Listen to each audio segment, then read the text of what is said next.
তো সূরাতুল মুমিনুন, আল্লাহ দেখেন মুমিনদের নামে সূরা দিয়েছেন সূরাতুল মুমিনুন, আবার কাফিরদের নামেও একটা সূরা ডেডিকেট করেছেন। সূরাটার নাম কি বলেন তো? সূরাতুল কাফিরুন। আবার মুমিনুন না কাফিরুন না, মাঝামাঝি আল মুনাফিকুন, তাদের নামে আল্লাহ একটা সূরা দিয়েছেন সূরাতুল মুনাফিকুন। এই সূরাটা আমাদেরকে উৎসর্গ করা, আমাদের জন্য ডেডিকেট করা, মুমিনুন নামে এই সূরাটা। এই সূরাটা নাজিলের একটা প্রেক্ষাপট আছে, যেটাকে আরবিতে শানে নুজুল বলে। ওটা বলেই আমি মূল ব্যাখ্যা বা আলোচনার দিকে চলে যাচ্ছি। সম্মানিত সুধী, রাসূলুল্লাহ সাল্লাল্লাহু আলাইহি ওয়াসাল্লামের কাছে আল্লাহ তাআলা যে কোরআন নাজিল করেছেন, এই কোরআন যেটা লেটেস্ট ভার্সন অফ রেভিলেশনের সর্বশেষ ভার্সন, এটা আল্লাহ তাআলা বিষ্ণু ঈসা ইসলামের কাছে নানাভাবে নাজিল করতেন। কোরআন নাজিল হওয়ার অনেকগুলো পদ্ধতি ছিল, সবসময় একইভাবে কোরআন আসতো না।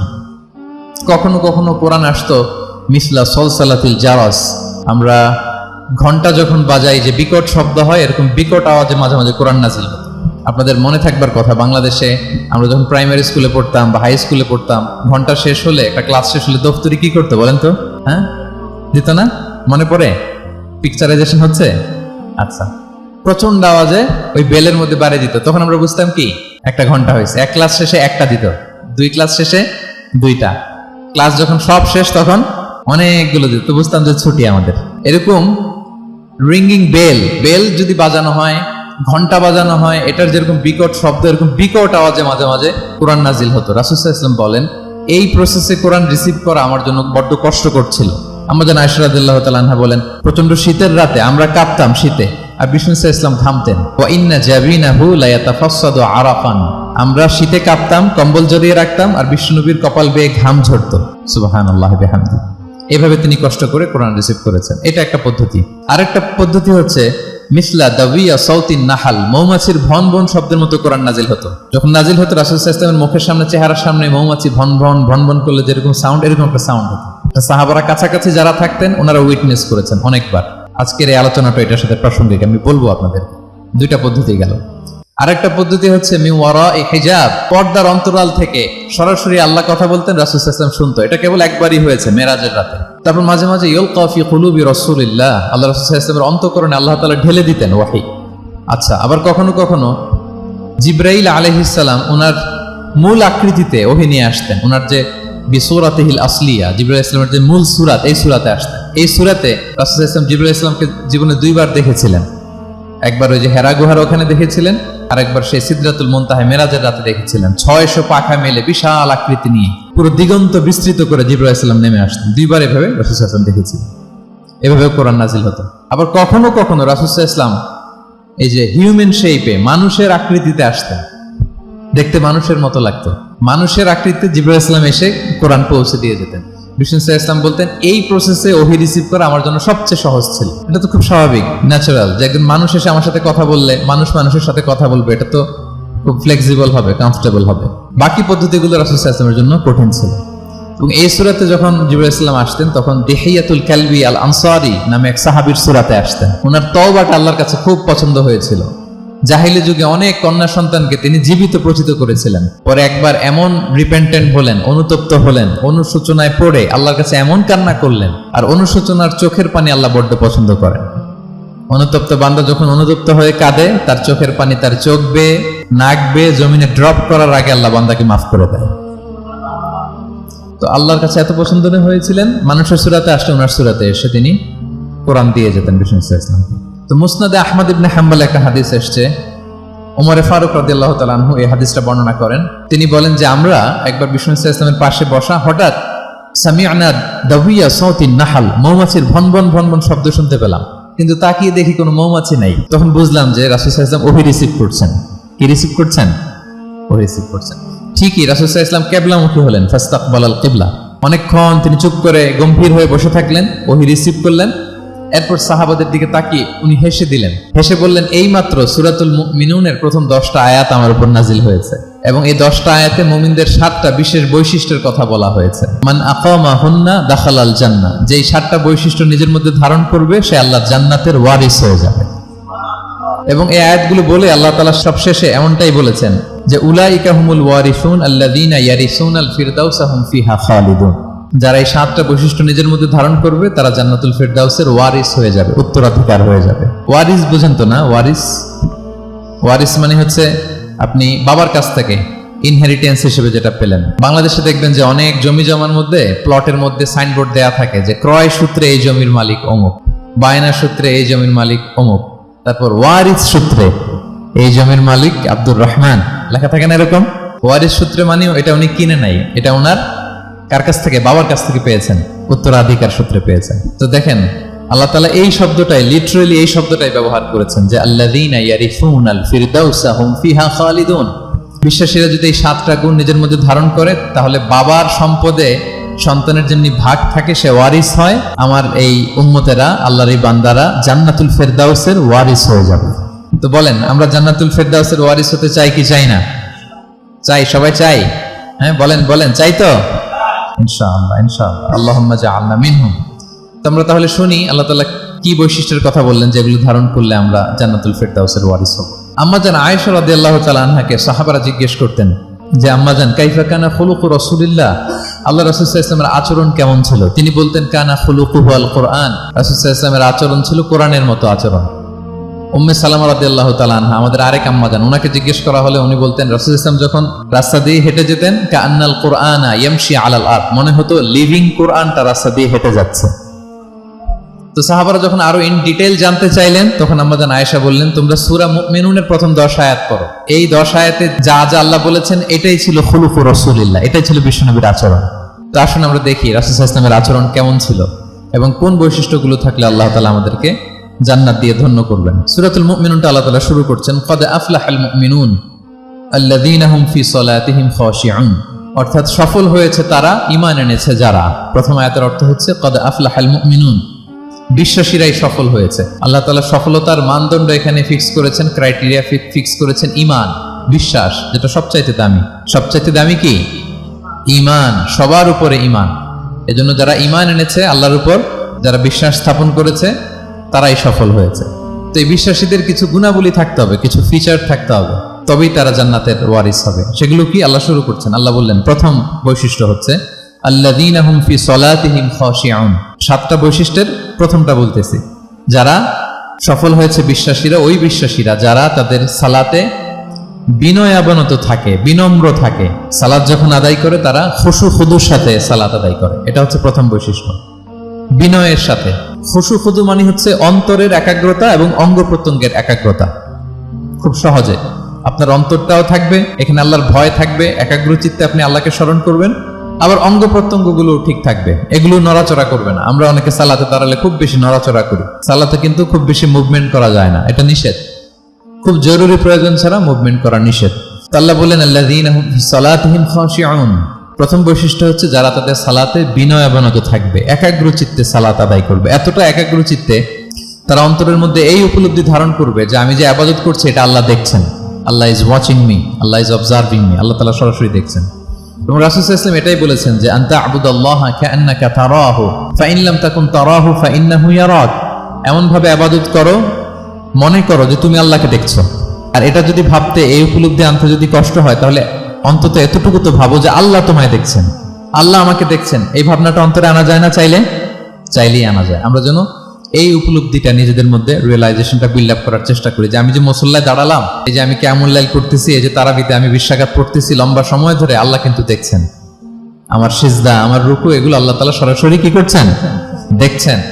এই ফিল নিয়ে যদি আপনি সালাতে দাঁড়ান, এটা হচ্ছে খুশু খুদু। সাহাবারা এতটা বিনয়াবনত ভাবে একাগ্র চিত্তে নিমগ্ন হয়ে সালাতে প্রবেশ করতেন। মরুভূমির মাঝখানে ওনারা সালাত পড়ার সময় মাঝে মাঝে মরুভূমির পাখি এসে ওনাদের কাঁধে বসে যেত, মাথায় বসে যেত। পাখিগুলো মনে করতো এগুলো হয়তো খেজুর গাছ টাছ কিছু একটা হবে। কি হবে? খেজুর গাছ হয়তো হবে। আবার যখন রুকুতে যেতেন পাখি উড়াল দিত। তার মানে কি? খুব বিনয়াবনত ভাবে, বিনম্র চিত্তে ওনারা সালাত পার করতেন। তাহলে এটা হচ্ছে প্রথম বৈশিষ্ট্য। প্রিয় ভাইরা, আমরা যেন সালাতে অত্যন্ত বিনয়ের সাথে, একাগ্র চিত্তে, with full of solemnity and submission, একটা সাবমিসিভ ভাব যেন আপনার থাকে, যে আপনি নিজেকে সর্বোচ্চ উজাড় করে নিজেকে আল্লাহর কাছে পেশ করছেন। এই অ্যাটিটিউডটা যেন আমাদের নামাজের মধ্যে থাকে। এটা হচ্ছে 1 নম্বর বৈশিষ্ট্য, আল্লাযীনা হুম ফি সালাতিহিম খাশিউন, যারা বিনয়াবনত ভাবে থাকে। অনেকে বলে হুজুর মন বসে না নামাজে আমার। এটা অনেকের প্রশ্ন, অনেকের জিজ্ঞাসা যে মনটা ধরে রাখতে পারি না, নামাজে দাঁড়ালেই সারাদিন যেটা মনে হয় না ওটা নামাজে মনে চলে আসে। এরকম হয় না? সারাদিন এটাকে কি যেন ভাবতেছিলাম মনে নাই, নামাজে দাঁড়ালেই মন চলে আসে। তারপরে মনকে আরবিতে বলে, অন্তরকে বলে কলব। কলব মানে যেটা খুব নড়াচড়া করে, মুভমেন্ট করে, ওইটাই কলব। মন দেখবেন এদিকে ছোটে ওদিকে ছোটে। ওই যে আমরা ছোটবেলায় একটা গান শুনতাম, গানটা হচ্ছে পাগল মন, মন কেন এত কথা বলে। মানে মন এদিকে ছুটে ওদিকে ছুটে, মনকে ধরে রাখা বড্ড জটিল, কষ্টকর। তো এটা স্বাভাবিক। অনেকেই বলে, হুজুর আমার মন থাকে না নামাজে, একাগ্র চিত্তে নামাজ তো আদায় করতে চায়, কিন্তু মনটাকে ধরে রাখা যায় না। কিভাবে এই খুশু খুদু সাবমিসিভনেস আপনি কিভাবে বাড়াবেন, এটাও বিষ্ণু ইসলাম আমাদেরকে ইনস্ট্রাক্ট করেছেন, গাইড করেছেন। কিভাবে এই খুশুটা আসবে, অন্তরের মধ্যে একাগ্রতা আসবে। 1 নম্বর পদ্ধতি হচ্ছে খুশু খুদু বাড়ানোর। সালাতে যখন আপনি দাঁড়াবেন, বিষ্ণু বলেন সল্লু সলাতান মুআদ্দিয়া। বিষ্ণু বলেন, মনে করো যে নামাজটা পড়তেছো এটা হতে পারে তোমার বিদায়ী নামাজ, শেষ নামাজ জীবনের। হতে পারে না?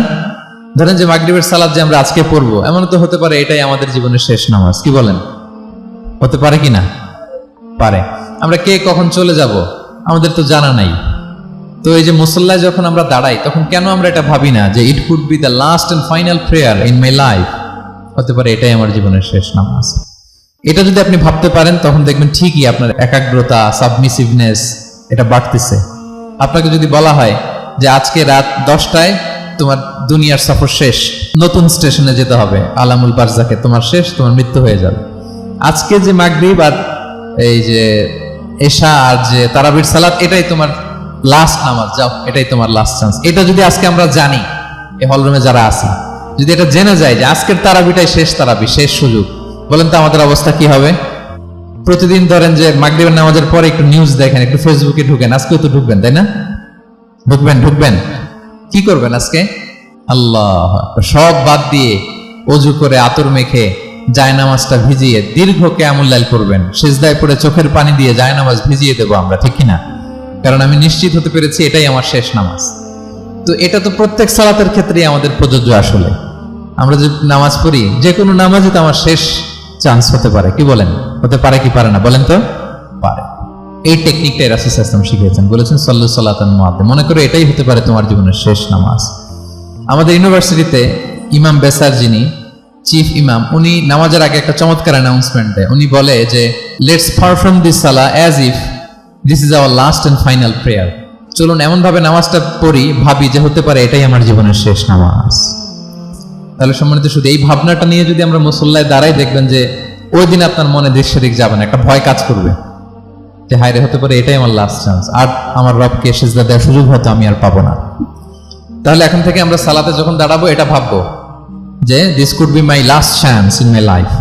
হতে পারে এটাই শেষ চান্স, আমি একাগ্র চিত্তে আমার সালাতটাকে আল্লাহর কাছে উপস্থাপন করি। কি বলেন, পারা যাবে তো ইনশাআল্লাহ?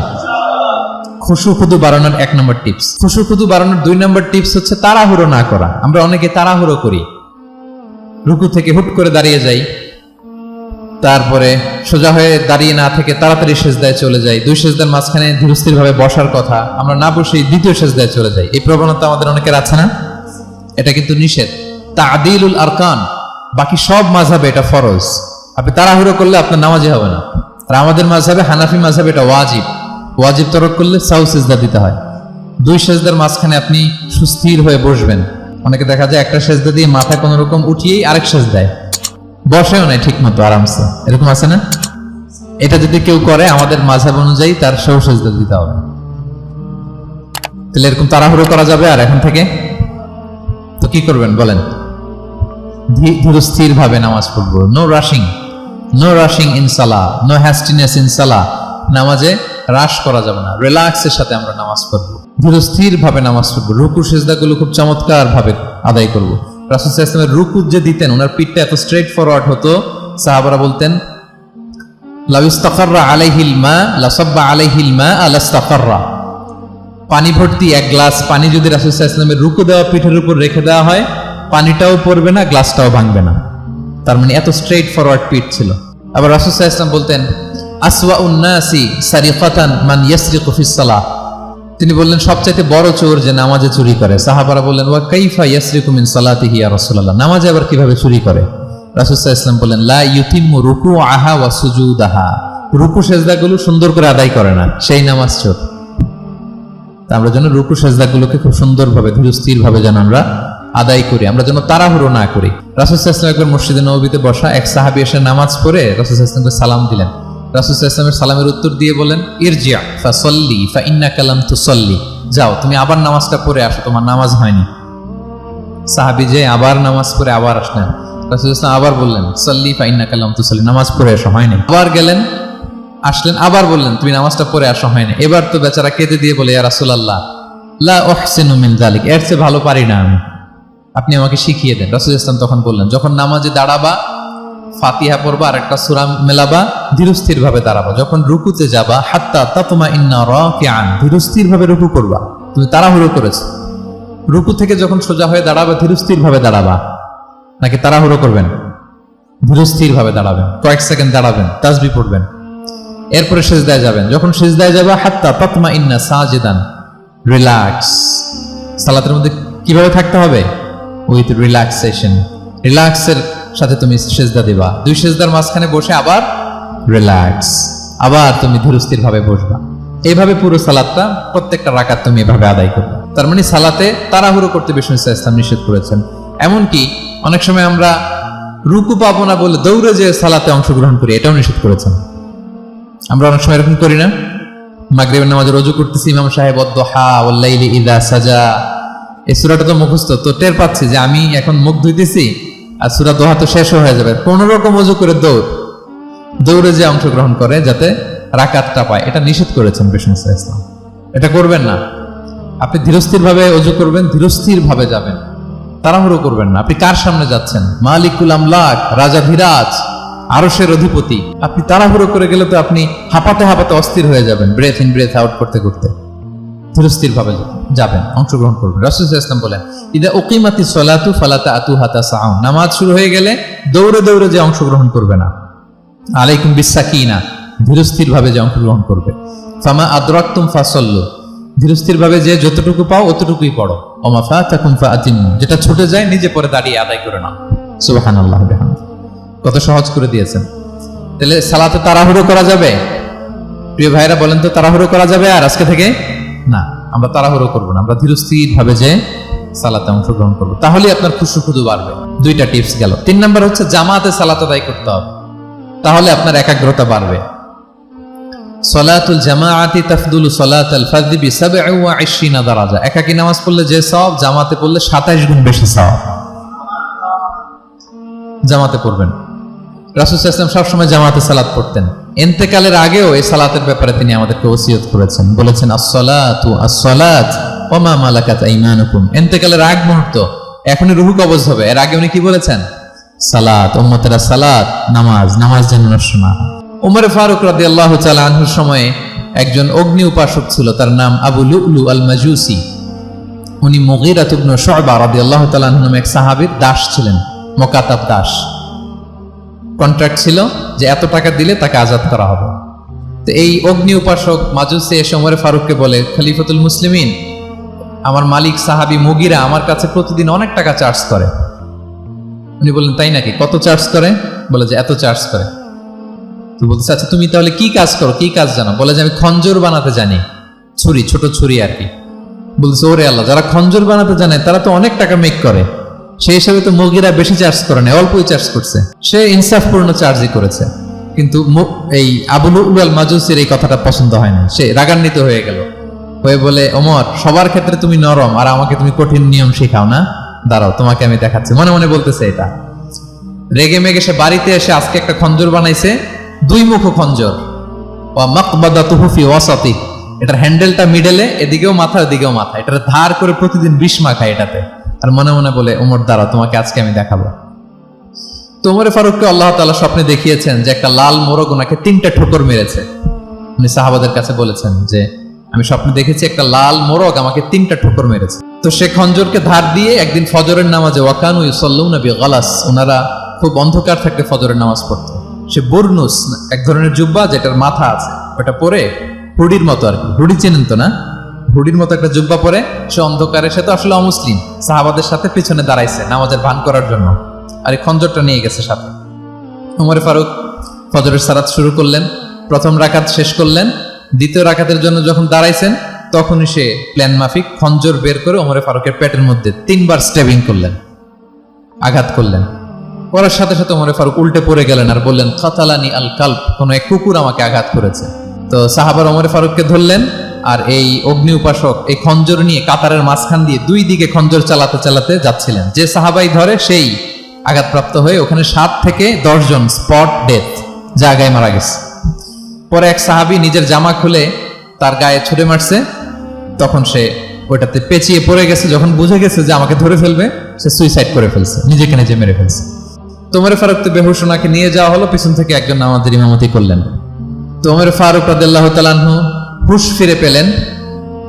হুঁশ ফিরে পাওয়ার পরে দিনের বেলা যখন হুঁশ আসলো ওনার, সবাই চারদিকে বসা যে হায় হায় আমাদের আমিরুল মুমিনিনের কি জানি কি হয়।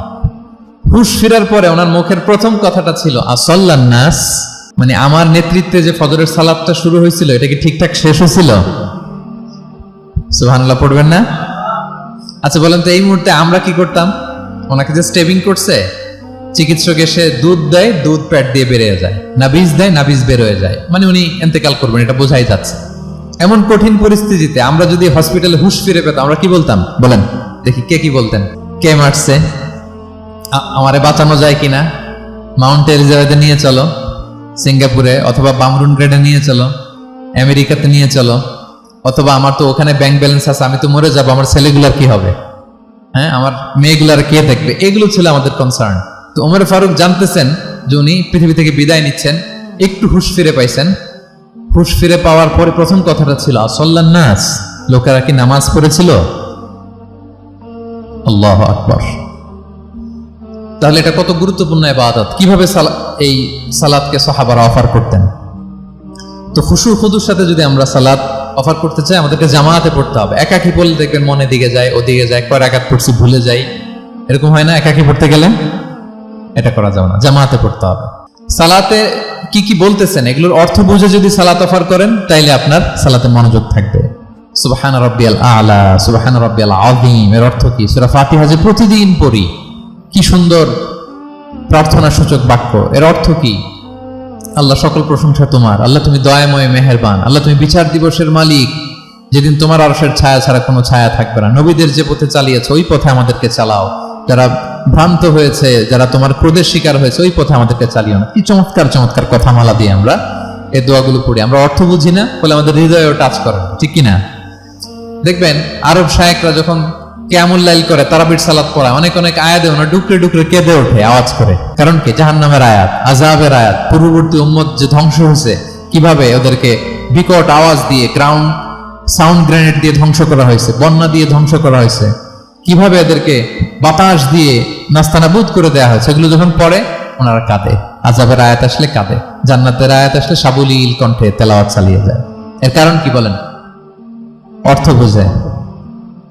আমরা যেন সালাতে অর্থ বুঝে সালাত অফার করার চেষ্টা করি। পাশাপাশি সালাতের সুন্নাহগুলো যেন আমরা পড়ি। সালাতের যে সুন্নাহ আছে, সুনানুস সালাহ, এগুলো যেন আমরা পড়ি, মনোযোগ আরো বাড়বে।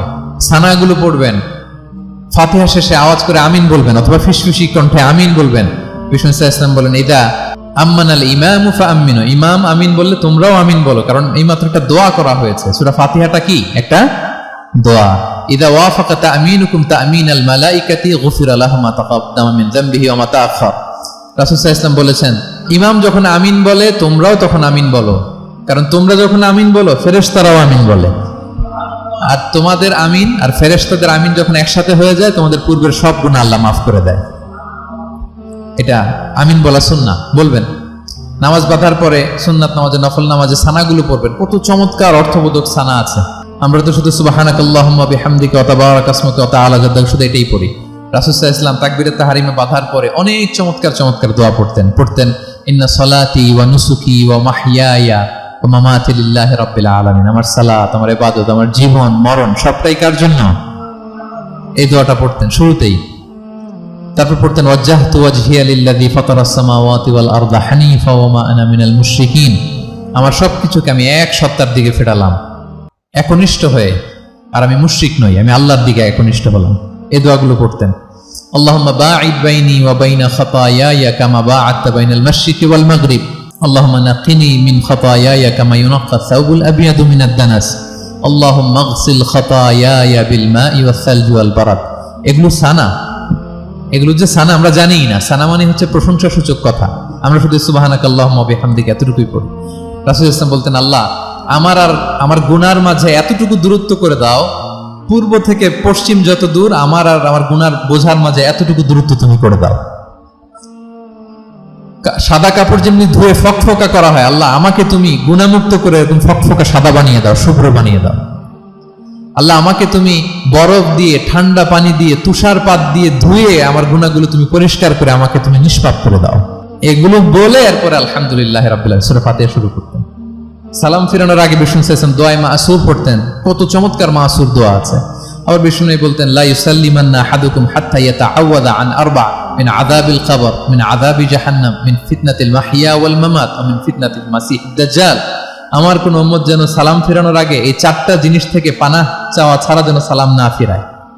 একটা কি? আল্লাহ তুমি জাহান্নামের আযাব থেকে বাঁচাও, আল্লাহ তুমি কবরের আযাব থেকে বাঁচাও, আল্লাহ জীবন মরণের ফিতনা থেকে বাঁচাও, আল্লাহ তুমি দাজ্জালের ফিতনা থেকে বাঁচাও।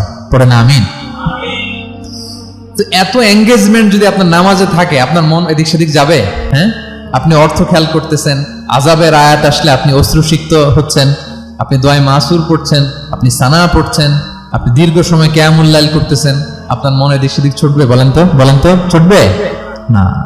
এই টিপস গুলো বিষ্ণু সাল্লাল্লাহু আলাইহি ওয়াসাল্লাম শিখিয়েছেন। এগুলো যদি আমরা পালন করি তাহলে আল্লাযীনা হুম ফি সালাতিহিম খাশিউন, বিনম্র চিত্তে সালাত আদায়কারী হিসেবে আমরা আল্লাহর কাছে পরিগণিত হব। তাহলে প্রথম নাম্বার শর্তটা বুঝতে পারছেন কিভাবে সালাত আদায় করতে হবে? হ্যাঁ বলেন তো একজন, কি করতে হবে? কিভাবে সালাত?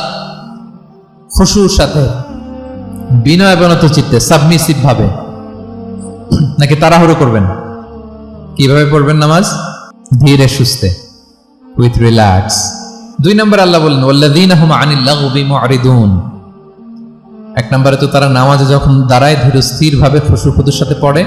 2 নম্বর হচ্ছে তারা অনর্থক কাজ থেকে বিরত থাকে। অনর্থক কথা, কাজ এগুলো মুমিনরা বলে না, এগুলো তো জড়ায় না। মিনিংলেস কোনো কাজের সাথে বিশ্বাসীদের কোনো সম্পর্ক, অর্থবোধক কাজ, ভালো কাজ, কল্যাণমূলক কাজ, সামাজিক কাজ, মানবতার কল্যাণে যে কাজগুলো আছে এগুলোর সাথে তারা জড়ায়। বিষ্ণু ইসলাম বলেছেন, মিন হুসনি ইসলামিল মারই তারকুহু মা লা ইয়ানি। ব্যক্তির ইসলামের সৌন্দর্য হচ্ছে যে ব্যক্তি এমন কোনো কাজ করবে না যেটার কোনো মিনিং নাই। মিনিংলেস কাজ থেকে সে বেঁচে থাকবে। মুহাদ্দিসিনে ইকরাম এই হাদিসটাকে বলে রুবউদ্দিন, মানে দিন ইসলামকে যদি 4 ভাগ করেন, এই 4 ভাগের 1 ভাগের কথা এই হাদিসের মধ্যে চলে আসছে। সেটা কি? যে বিশ্বাসীরা কোনো অনর্থক কাজে জড়ায় না নিজেদেরকে।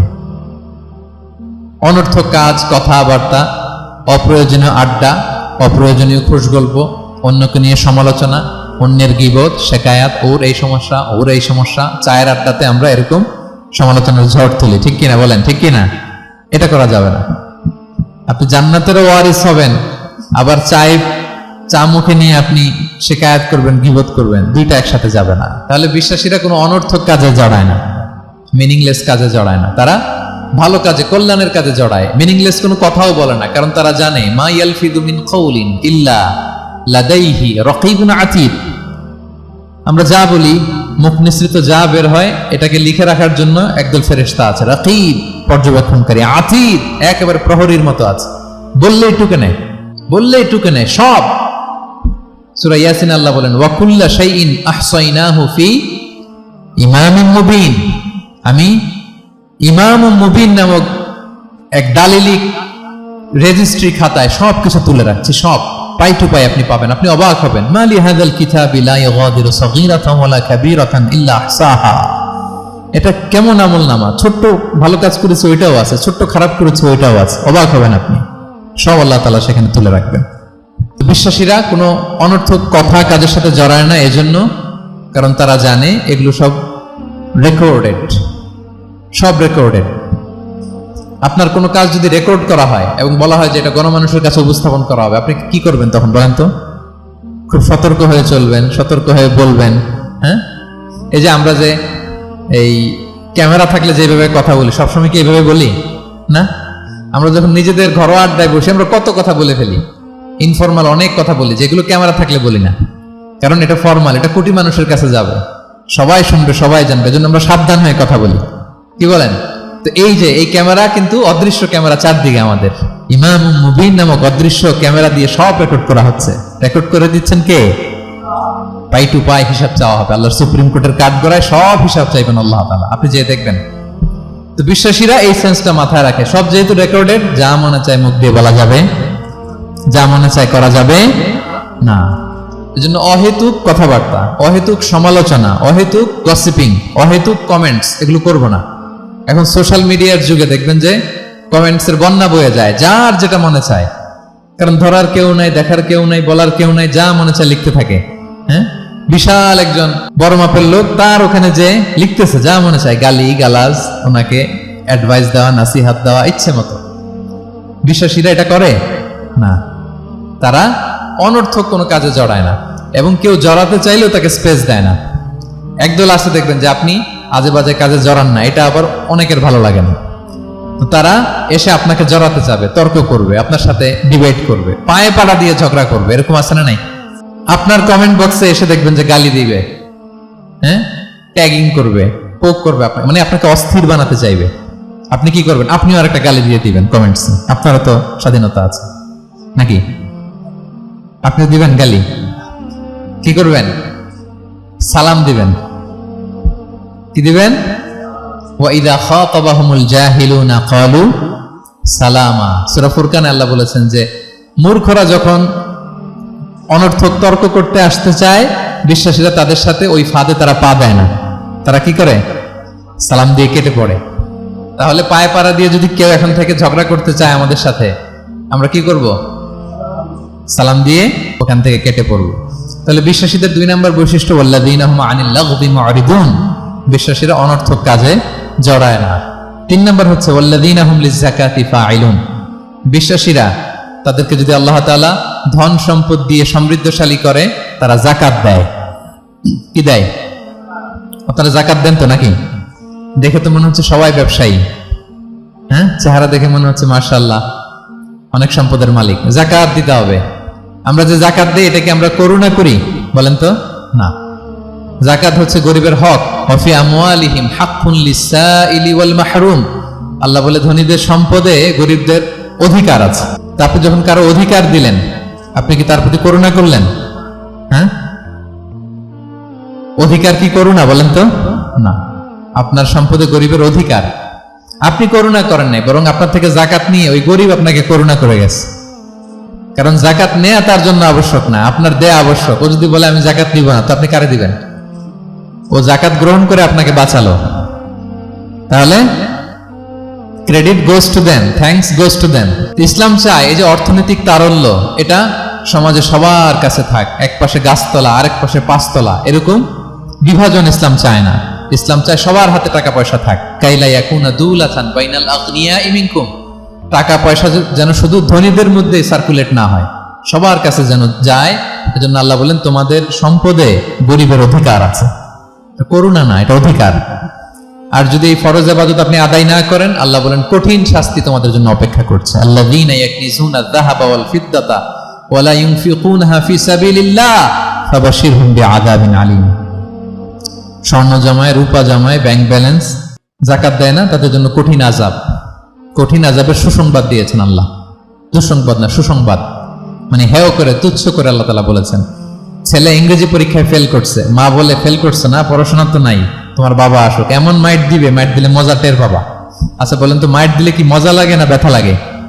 কিন্তু মা কি বলছে? মজা টের পাবা। মানে ওরে তুচ্ছ করে, তাচ্ছিল্য করে বলছে, মায়ের তীব্রতা বোঝানোর জন্য বলছে যে এমন মাইট দিবে, টের পাবা, দাঁড়াও, তোমার বাবা আসুক আজকে ঘরে। আল্লাহ ওইটাই বললেন।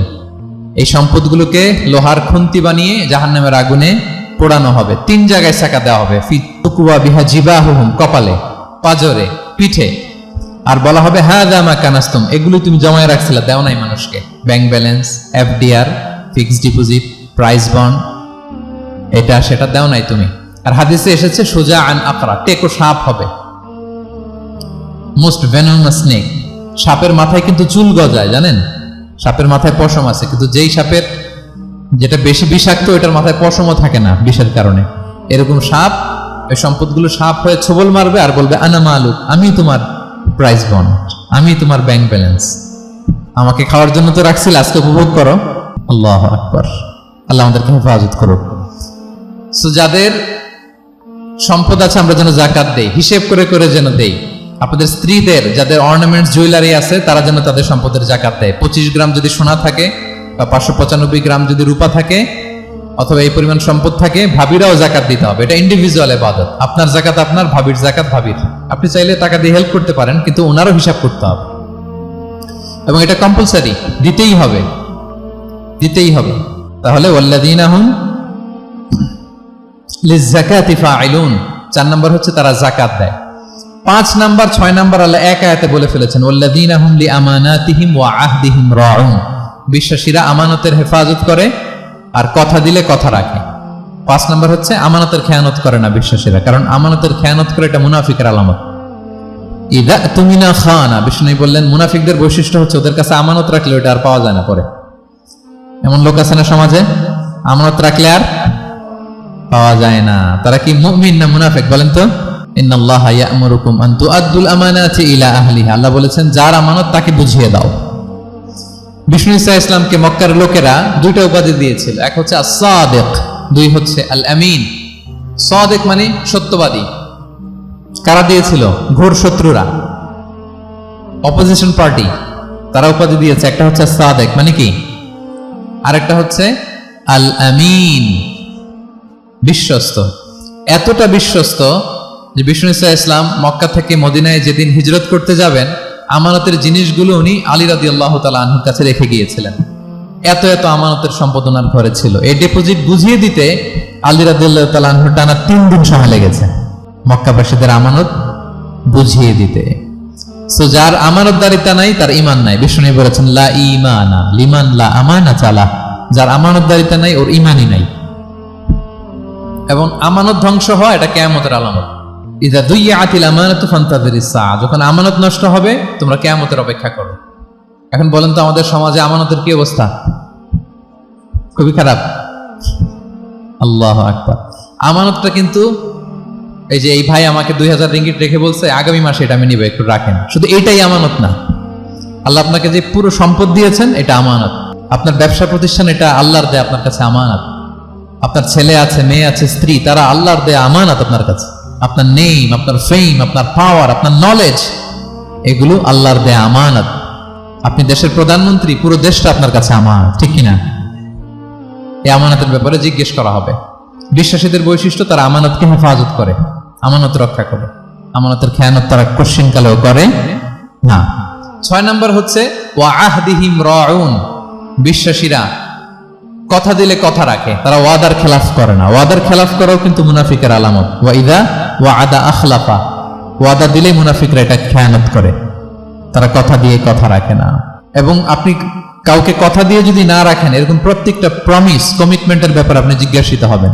আল্লাহ বলেন ওয়া আউফু বিল আহদি ইন্নাল আহদা কানা মাসউলা, কথা দিলে কথা রাখো। ছেলে মেয়েদের কথা দিলে কথা রাখবেন, বন্ধু বান্ধবদেরকে কথা দিলে কথা রাখবেন, স্ত্রীকে কথা দিলে কথা রাখবেন। প্রমিস দিলে এটা রাখতে হবে, কারণ এর ব্যাপারে জিজ্ঞেস করা হবে। নবীদের মধ্যে ইসমাঈল আলাইহিস সালাম ওয়াদা রক্ষার ব্যাপারে খুব বেশি সোচ্চার ছিলেন। সব নবীরাই ছিলেন, উনি বেশি সোচ্চার। এজন্য আল্লাহ বলেন ওয়াজকুর ফিল কিতাবি ইসমাঈল ইন্নাহু কানা সাদিকাল ওয়াদি ওয়া কানা রাসূলান নাবিয়্যা, উনি ছিলেন সাদিকাল ওয়াদ, প্রতিশ্রুতি রাখতেন। এক লোকের সাথে ওনার কথা হলো যে আগামীকাল বিকেলে ওনারা দেখা করবেন। ইসমাঈল সাল্লাম বিকেলবেলা আগামীকাল যে এক গাছের নিচে কমিটমেন্ট ছিল যে অপেক্ষা করলেন, কিন্তু ওই লোক আসে নাই, ভুলে গেছে। ইসমাঈল সাল্লাম ভাবলেন আজকে ভুলে গেছে, মনে হয় আগামীকাল আসবে, আগামীকাল আমি যাব। এরপরের দিন আল্লাহ নবী ইসমাইল যে ওই লোকের জন্য ওখানে হাজির, কিন্তু ওই লোক ওই দিনও আসে না। ইসমাইল সাল্লাম বললেন মনে হয় এরপরের দিন আসবে। ইসমাইল সাল্লাম এরপরের দিনও যায় হাজির। এভাবে 1 দিন 2 দিন না, টানা 30 দিন উনি আসরের পরে ওই গাছের নিচে ওই লোকের জন্য অপেক্ষা করেছেন। কারণ ইন্নাল আহদা কানা মাসউলা, কথা দিলে কথা রাখতে হবে।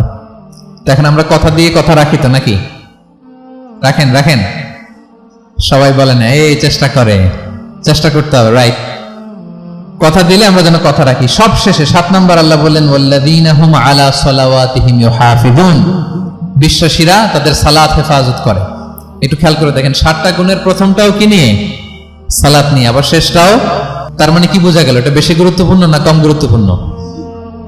সব নষ্ট হতে পারে, মুমিনের নামাজ নষ্ট হতে পারে, নামাজকে হেফাজত করতে হবে। হাফিজু আলা সালাওয়াত, আল্লাহ বললেন তোমাদের নামাজগুলোকে তোমরা হেফাজত করো। আগের যুগের উম্মতেরা সিনাগোগে না গেলে ইবাদত করতে পারতো না, চার্চে না গেলে ইবাদত করতে পারতো না, কিন্তু আমরা মসজিদেও নামাজ পড়তে পারি, বাইরেও পড়তে পারি। 5টা বিশেষ বৈশিষ্ট্য আল্লাহ তাআলা বিষ্ণু ঈসা ইসলামকে দিয়েছিলেন। এর মধ্যে একটা হচ্ছে জুইলাত লি আল আরদু কুল্লুহা মসজিদান ওয়া তাহুরা। আল্লাহ আমার জন্য পুরো জমিনটারে মসজিদ বানায় দিয়েছে। পুরো জমিন। আপনি ফ্লাই করতেছেন, বিমানে পড়তে পারবেন। আপনি সাগরে আছেন, জাহাজে পড়তে পারবেন। আপনি বিকেলবেলা মাঠে আছেন, ওযু থাকলে আল্লাহু আকবার বলে দাঁড়ায় যাবেন, বন্ধুদেরকে নিয়ে যে কোনো জায়গায় নামাজ পড়া যায়, ঠিক কি না? এই নামাজ নিয়ে কোনো এক্সকিউজ চলবে না। No excuse will be granted that day. দাঁড়িয়ে পড়তে পারেন না, বসে পড়তে হবে। বসে পারেন না তো শুয়ে পড়তে হবে। শুয়ে পারেন না তো ইশারায় পড়তে হবে। ওযুর জন্য পানি নাই তো তায়াম্মুম করে পড়তে হবে, ঠিক কি না? হাফিযু আলাস সালাওয়াত, সালাতের ব্যাপারে সচেষ্ট হও, কারণ এটা প্রথম হিসেব চাইবেন আল্লাহ। আল্লাহ বলেন আউয়ালু মা ইউহাসাবু বিহিল আবদু ইয়াউমাল কিয়ামাতি আস-সালাহ। কিয়ামতের সর্বপ্রথম হিসেব হবে নামাজের। আওয়াজ করে বলেন কিসের? ফাইন সালুহাত সালুহা সাইরু আমালি। নামাজের হিসেব যদি সহজ হয়, সব সহজ। আর নামাজের হিসেব যদি গন্ডগোল হয়, পুরো আমল নামায় গন্ডগোল লেগে যাবে প্রিয় ভাইরা। তাই আমরা যেন সালাতের ব্যাপারে যত্নবান হই। আমরা যেন খুশু খুদুর সাথে সালাত পড়ি। আমরা যেন অনর্থক কথাবার্তা, কাজ থেকে যেন বেঁচে থাকি। আল্লাহ যাদেরকে আমাদেরকে সম্পদ দান করেছেন, আমরা যেন ফরজ যাকাতটুকু আদায় করি। আমরা যেন আমানতের ব্যাপারে সাবধান হই, সচেতন হই, আমানতকে যেন রক্ষা করি। আমরা যেন কথা দিলে কথা রাখি, এবং যে কোনো মূল্যে আমরা যেন সালাতকে হেফাজত করি। আমাদের সব মিস হতে পারে। কাজকে আমরা বলবো যে নামাজ আছে, নামাজকে বলা যাবে না আমার কাজ আছে, ঠিক কিনা বলেন? আওয়াজ করে বলেন ঠিক কিনা? কাজকে কি বলবো আমরা? নাকি নামাজকে বলবেন আমার একটু কাজ আছে? না, আমরা যেন সালাতের ব্যাপারে যত্নশীল হই, সচেতন হই। এই যে 7টা গুণের কথা বললাম, যারা এটার উপর আমল করবে, যারা এটা নিজের মধ্যে ধারণ করবে, আল্লাহ বলেন উলাইকা হুমুল ওয়ারিসুন, এরা ওয়ারিস। আল্লাযীনা ইয়ারিসুনাল ফিরদাউসা হুম ফিহা খালিদুন, তারা জান্নাতুল ফিরদাউসের ওয়ারিস হয়ে যাবে। আমরা যেন এই ভালো গুণগুলো, এই বৈশিষ্ট্যগুলো, এই ফিচার্স গুলো যেন নিজেদের মধ্যে আত্মস্থ করতে পারি, এবং জান্নাতুল ফিরদাউসের ওয়ারিস যেন আমরা হতে পারি। আল্লাহ তাআলা আমাদের সবাইকে কথাগুলো বুঝার ও আমল করার তৌফিক দান করুক। হাযা মা ইনদি ওয়াল ইলমু ইনদাল্লাহি আলাইহি তাওয়াক্কালতু ওয়া ইলাইহি উনীব। ওয়াসসালামু আলাইকুম ওয়া রাহমাতুল্লাহি তাআলা ওয়া বারাকাতুহু।